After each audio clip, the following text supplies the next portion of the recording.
Hello, good morning student. मैं आपकी रेखा ma'am. आज से आप लोगों की ऑनलाइन क्लासेस शुरू हो रही हैं। मैं आज आपको भूगोल में पाठ 1 संसाधन एवं विकास के विषय में पढ़ाऊंगी। सबसे पहले आता है कि संसाधन किसे कहते हैं। सबसे महत्वपूर्ण आपका आता है कि संसाधन हम किसे कहते हैं। प्रकृति प्रदत्त निःशुल्क उपहार जैसे जल, वायु, मृदा, खनिज आदि जिससे मानव की आवश्यकताएं पूर्ण होती हैं या उसके लिए उपयोगी हैं, संसाधन कहलाते। यानी प्रकृति द्वारा प्राप्त निःशुल्क जल, वायु, मृदा, खनिज जिससे हमारी मानव की आवश्यकताओं की पूर्ति होती है और उनकी उपयोगी होती हैं, वे संसाधन कहलाते हैं। या कह सकते हो कि हमारे पर्यावरण में उपलब्ध प्रत्येक वस्तु जो हमारी आवश्यकताओं को पूरा करने में प्रयुक्त की जा सकती हैं और जिसको बनाने के लिए प्रौद्योगिकी उपलब्ध है, संसाधन के अंतर्गत आती हैं। प्रकृति ने मानव को अमूल्य प्राकृतिक उपहार प्रदान किए हैं। इस प्रकृति ने, इस पर्यावरण ने हमें बहुत सी अमूल्य चीज़ें प्रदान की हैं, परंतु इन्हें मानव के लिए उपयोगी बनाने में कुछ महत्वपूर्ण अदृश्य तत्वों का भी हाथ रहता है। यानी प्रकृति ने जो हमें निःशुल्क उपहार प्रदान किए हैं, खनिज है, मृदा है, जल है, वायु है, इन सब प्रकृति ने हमें निःशुल्क जो उपहार किया है, लेकिन इसको उपयोगी बनाने में सबसे महत्वपूर्ण हाथ जो होता है वो मानव का होता है। और वो मानव की अदृश्य शक्तियां हैं, जैसे स्वास्थ्य है, इच्छा शक्ति है, तकनीकी ज्ञान है आदि। इन्हीं के द्वारा, प्रकृति द्वारा प्राप्त निःशुल्क वस्तुओं का हम नव निर्माण करके उनकी अपनी आवश्यकताओं की पूर्ति करते हैं। अतः आप यह भी कह सकते हैं कि संसाधन मात्र प्राकृतिक उपहार नहीं बल्कि मानवीय क्रियाओं का परिणाम है। यानी संसाधन जो हम जिनका उपयोग करते हैं, जो हमारी आवश्यकताओं की पूर्ति करते हैं, वो प्राकृतिक उपहार ही नहीं है उसमें, बल्कि मानवीय क्रियाओं का परिणाम है। इसलिए मानव को सबसे बड़ा संसाधन माना जाता है, क्योंकि मानव ज्ञान द्वारा ही प्राकृतिक पदार्थ रूपांतरित प्रक्रिया द्वारा संसाधनों की श्रेणी में सम्मिलित हो जाते हैं। यानी जो प्रकृति द्वारा हमें पदार्थ उपलब्ध हुए हैं, खनिज है, विभिन्न प्रकार की मृदाएं हैं, जल है, वायु है, सौर ऊर्जा है, ये सारे हमें प्रकृति ने जो प्रदान किए हैं, उनका उपयोग मानव अपनी तकनीकी द्वारा इन पदार्थों को रूपांतरित करके अपनी आवश्यकताओं की पूर्ति करके इसको संसाधनों की श्रेणी में शामिल करता है। अब आता है कि ये संसाधन कितने प्रकार के हैं। तो संसाधन 2 प्रकार के होते हैं, प्राकृतिक संसाधन और मानवीय संसाधन।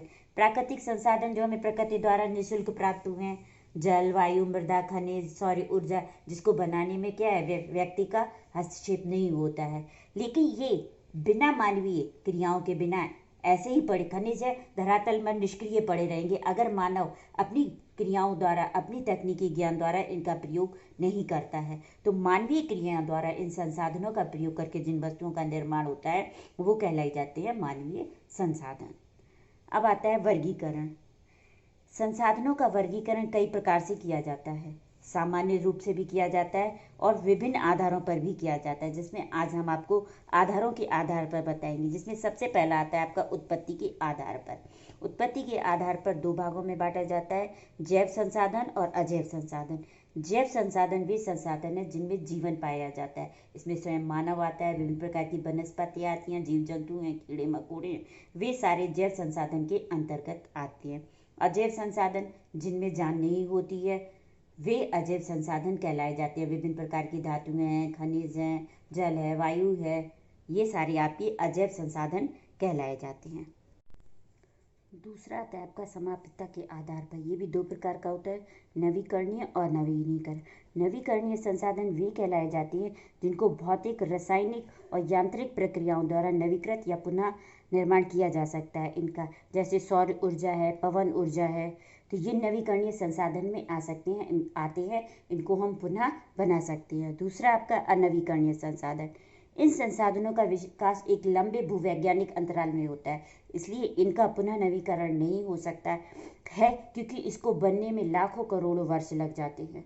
पृथ्वी के अंदर इन खनिजों को बनने में या इन पदार्थों को बनने में लाखों करोड़ों वर्ष लग जाते हैं, इसलिए ये अनवीनीकरण संसाधन होते हैं। ये भी 2 प्रकार के होते हैं, एक पुनः चक्रीय धातुएं जो होती हैं पुनः चक्रीय हो सकती हैं, और दूसरा आता है जीवाश्मीय ईंधन, जैसे पेट्रोलियम है, कोयला है, ये अचक्रीय संसाधन कहलाए जाते हैं, क्योंकि इन्हें एक बार प्रयोग करने के बाद इनका दोबारा प्रयोग नहीं किया जा सकता है।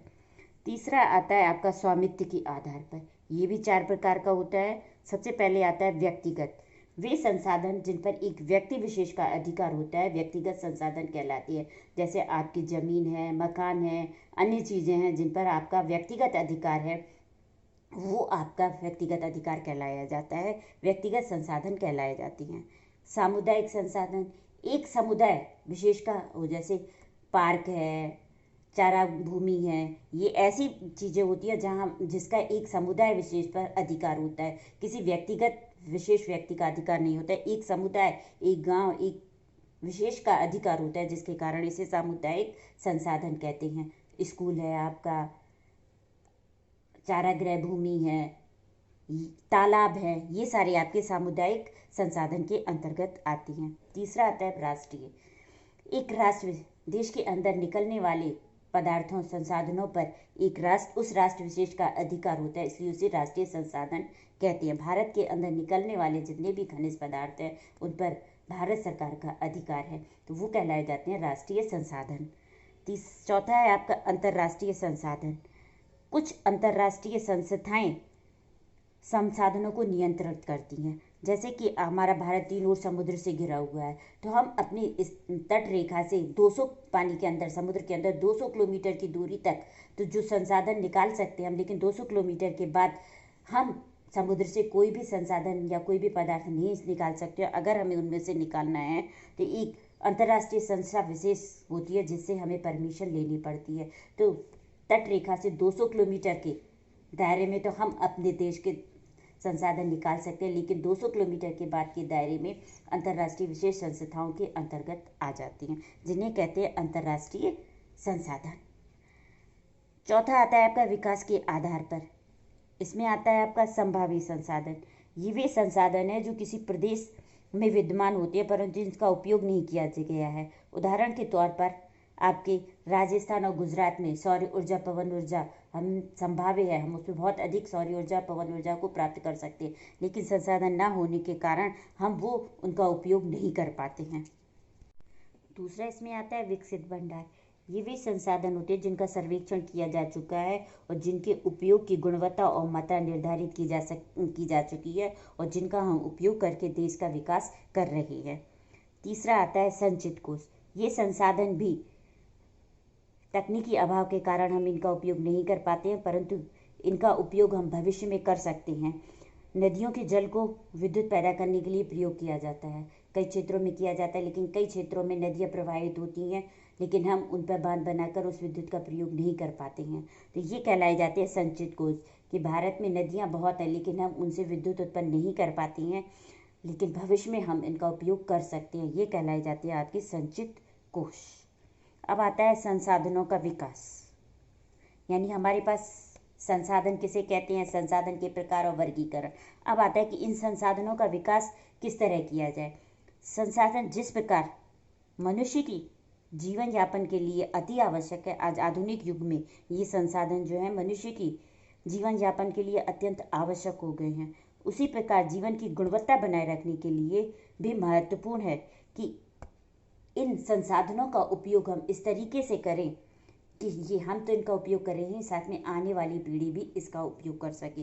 लेकिन मनुष्य अपने लालचवश इनका प्रयोग अंधाधुंध तरीके से कर रहा है, जिससे कई प्रकार की समस्याएं उत्पन्न हो रही हैं। जैसे हमारा पर्यावरण दिन प्रतिदिन प्रदूषित होता जा रहा है, पेड़ पौधों के कटने से हमारी जलवायु प्रभावित हो रही है, इस विभिन्न प्रकार की समस्याएं उत्पन्न हो रही हैं।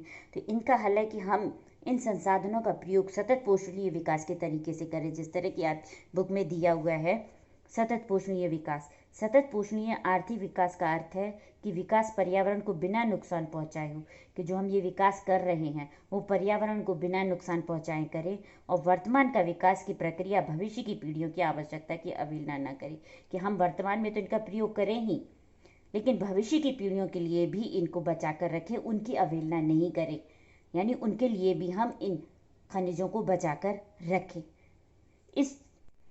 अब आता है आपका संसाधन नियोजन। नियोजन होता है योजनाबद्ध तरीके से कार्य करना। संसाधनों के विवेकपूर्ण उपयोग के लिए नियोजन एक सर्वमान्य रणनीति है, यानी ये संसाधन है जिससे अनेक समस्याएं उत्पन्न होती हैं, तो इन संसाधनों का विवेकपूर्ण उपयोग करने के लिए नियोजन एक सर्वमान्य रणनीति है। नियोजन होता है कि एक तरीके से योजनाबद्ध तरीके से इन संसाधनों का उपयोग करना चाहिए कि हम तो इनका उपयोग करें ही करें, साथ में आने वाली पीढ़ी भी इसका उपयोग करे। उदाहरण के लिए आपके बुक में दिया है, जैसे झारखंड, मध्य प्रदेश और छत्तीसगढ़ आदि प्रांतों में खनिज और कोयले की प्रचुर भंडार है। यानी हमने आपको पहले बताया कि नागपुर, छोटा नागपुर का क्षेत्र है जहाँ पर विभिन्न प्रकार के खनिज पाए जाती हैं। अरुणाचल प्रदेश में जल संसाधन प्रचुर मात्रा में पाई जाती है, परंतु मूल विकास की कमी है। यहाँ जल बहुत मात्रा में पाया जाता है लेकिन उसके विकास की कमी है। राजस्थान में पवन और सौर ऊर्जा संसाधनों की बहुतायत है लेकिन जल संसाधनों की कमी है। लद्दाख का शीत मरुस्थल देश के अन्य भागों से अलग थलग पड़ता है। यह प्रदेश सांस्कृतिक विरासत का धनी है, परंतु यहाँ जल, आधारभूत अवसंरचना तथा कुछ महत्वपूर्ण खनिजों की कमी है। तो आपने इस तरह देखा कि कुछ क्षेत्रों में जल की कमी है, किस क्षेत्रों में जल की मात्रा अधिक है। झारखंड, उत्तर मध्य प्रदेश, इन क्षेत्रों में खनिजों की मात्रा अधिक है। लद्दाख जैसे सांस्कृतिक विरासत का क्षेत्र है। तो इन सब को हमें इस तरह प्रयोग करना चाहिए कि राष्ट्रीय, प्रांतीय, प्रादेशिक और स्थानीय स्तर पर संतुलित संसाधन नियोजन की आवश्यकता हो। यानी ये चारों मिलकर इन तरीके से इन चीज़ों का नियोजनबद्ध तरीके से प्रयोग करें कि आने वाली पीढ़ी भी इसका उपयोग, हम तो प्रयोग करें और आने वाली पीढ़ी भी इसका उपयोग करे। आज के लिए बच्चों इतना ही, शेष आगे के वीडियो में। बाय।